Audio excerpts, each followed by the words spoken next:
Very simple. There was one sadhu in Vrindavan at Radharaman temple. Absolutely last past, and then I'll stop. What to do? I'm sorry, I think I'm taking too much time, but don't worry, I'm going day after tomorrow.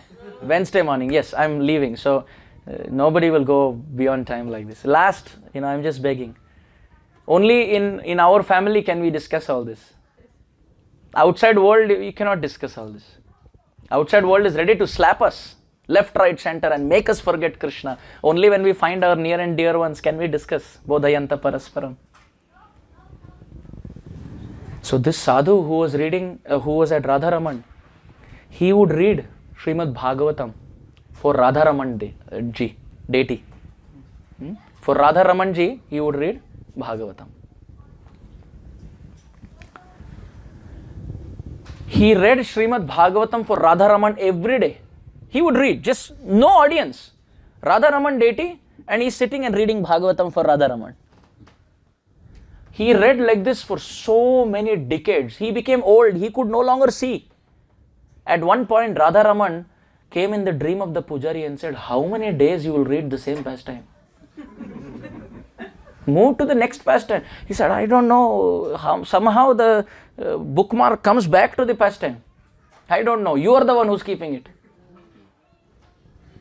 So Radharaman said, okay, I will change it. So next day the bookmark was in a new chapter and he started reading it, and at one point he got stuck because he couldn't see. And Radharaman actually completed the verse for him. Radharaman revealed to that sadhu, you have read Bhagavatam for so many years for me. How can I forget you?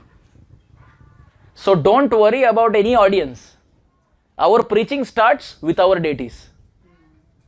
Sometimes we are thinking, I am not a preacher, how can I preach, how is it possible? Saraswati Thakur said, if no audience come, close the door and speak to the four walls. Keep your deity, sit in front of your deity and read Bhagavatam. Deity will give you audience. Audience is not important. Krishna is the first listener of Hari Katha.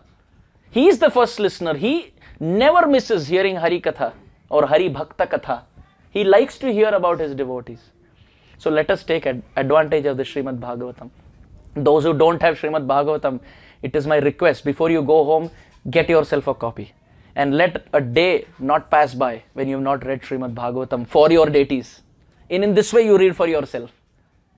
Anyway, we have to read.